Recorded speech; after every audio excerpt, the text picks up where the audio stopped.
Welcome to Deep Thought, true to the game research.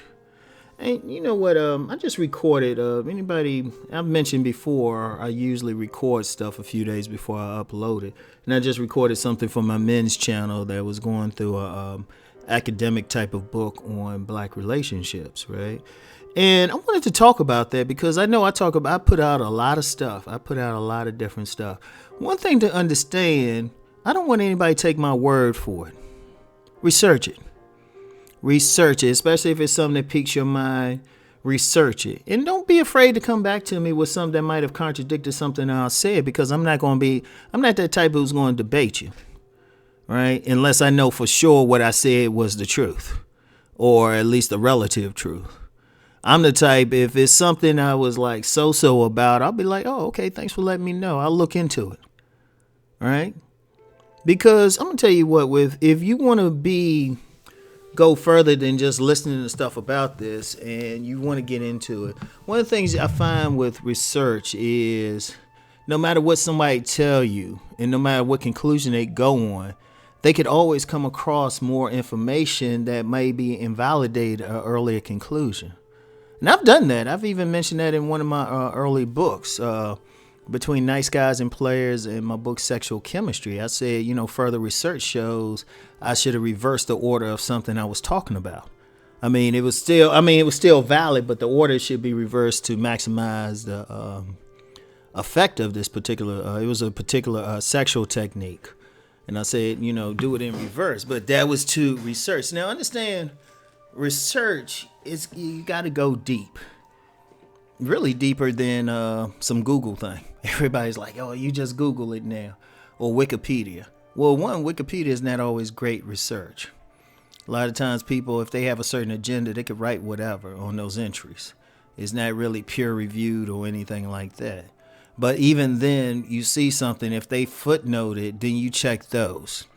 Like, you always dig deeper. Like if, like I've mentioned several stuff. Okay, so you dig deeper. Like, say you want to I've mentioned Tantra. Say you want to look into it. So, okay, get some books on it. And I would always suggest, like any subject, try to look at different schools of thought. Because with anything, there are different approaches in everything. Even like in the African American community, there's a growing subculture of people who are practicing Tantra. But even then, within the group, and I know where the root of it started, right? The root of it actually, in a way, goes back to a rather controversial Indian guru named Osho, at least what's practiced in the West. But even then, it's still a deeper thing that goes, because you still have other schools of thought outside of that. But any real research into it, you will look into all of it, right? And look into different branches, different lineages. Now, speaking on the African American community, if you were to research it there, the roots go back to some to Osho, but there's some other stuff that go back to some other people who might have been doing something. And then what's happening is everybody puts their stamp on it. But if you were researching it, you have to go back.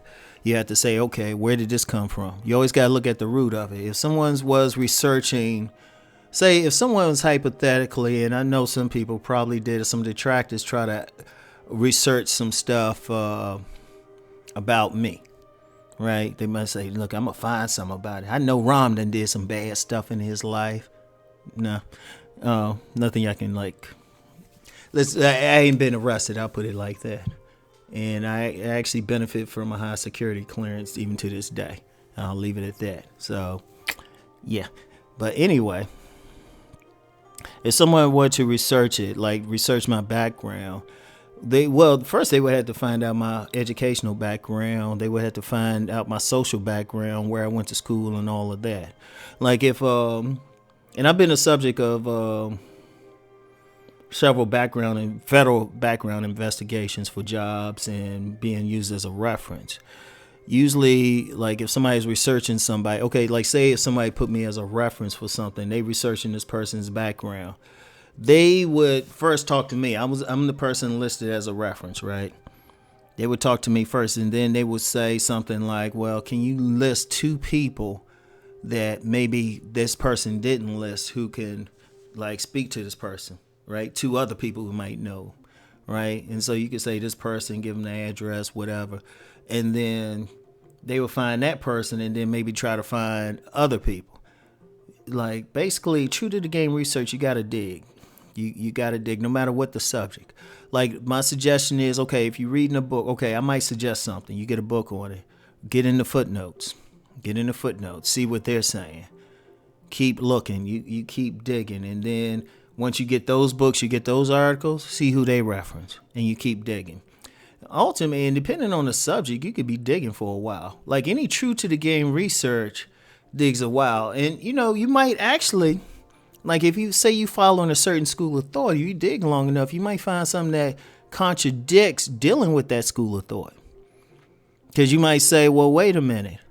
You really researching it, like it might go back to a certain individual, but this individual had this philosophy because it was a solution to a particular type of event or a problem that they had at that moment, but it might not apply now.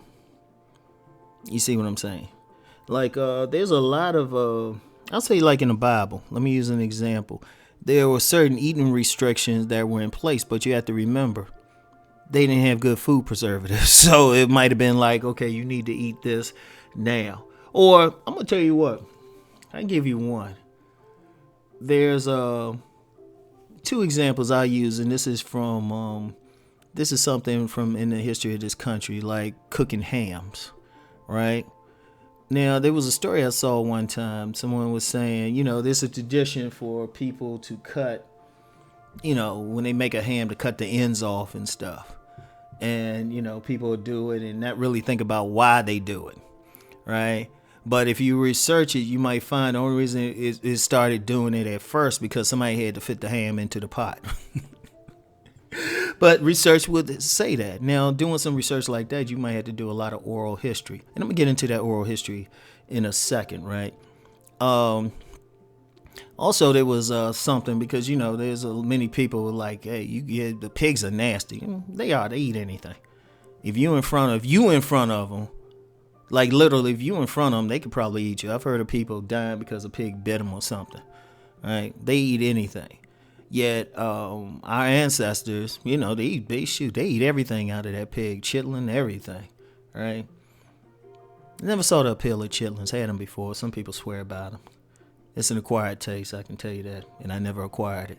But it was interesting. They knew our ancestors. Like somebody researched that, right? And this is something I did with just a little bit of research. I wasn't even that big into it because I don't eat ham like that anyway.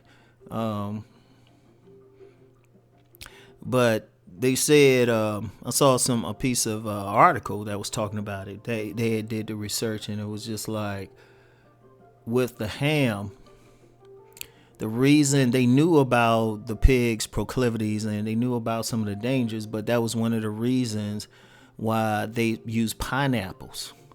Like, people get those hams and those pineapples because they said it was something but the acid or something, or the juice from the pineapple would neutralize some stuff. But you find that out with research. Now, something else too, and that's talked about oral research. Now, that's an interesting thing because when I was in college, right, I was a history major.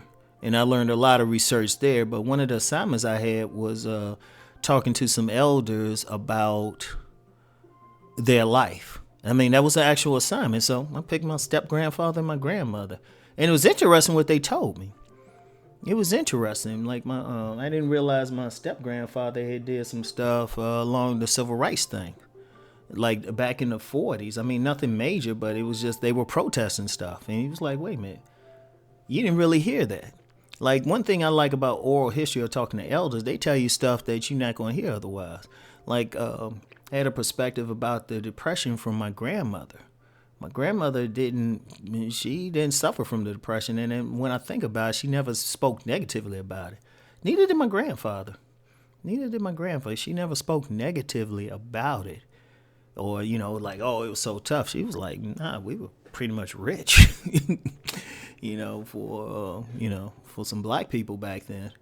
In the 30s, yeah, some definitely got their asses kicked, but, they had money. They didn't notice anything. They were eating. So, but that's an oral history.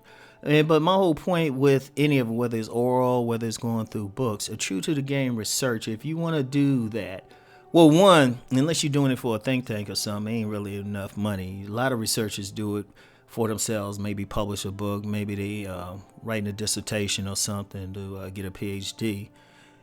All right. A lot of times it's a thankless job. It ain't like you go up and just, like, any research things are usually connected to, like I say, think tanks, maybe universities and stuff. But if you want to just do it for your own edification, remember, you got to dig deep. You got to dig deep. And one thing, you have to be prepared for your belief systems to be challenged. You have to be prepared, right? Because a lot of times it will be. It will be. But there's nothing wrong with that. That's the whole point of doing the research. That's the whole point of looking at maybe old diaries or old reports or oral histories. And it's good and bad with all of them. It's good and bad with all. Like an oral history, somebody can embellish what happened to make themselves look good. And then you got to deal with how much of it they actually remember. Official reports, they can always do, as my grandmother say, goofy doing. You can always leave out something. Police. Yeah, I've worked in the criminal justice system too. Trust me. And this is something I've personally done. You taking a statement, somebody incriminate themselves. I'm like, just drop my pen. What did you say again? And they get the point, like, oh, you might not want to put that in writing. So anyway, right? True to the game research. If you want to get into it, you really want to get into finding out some stuff, you got to dig deep. You got to be willing to go through stuff. You got to be a person that like to read. So anyway, that's it for now. I'll talk to y'all later. Peace and blessings.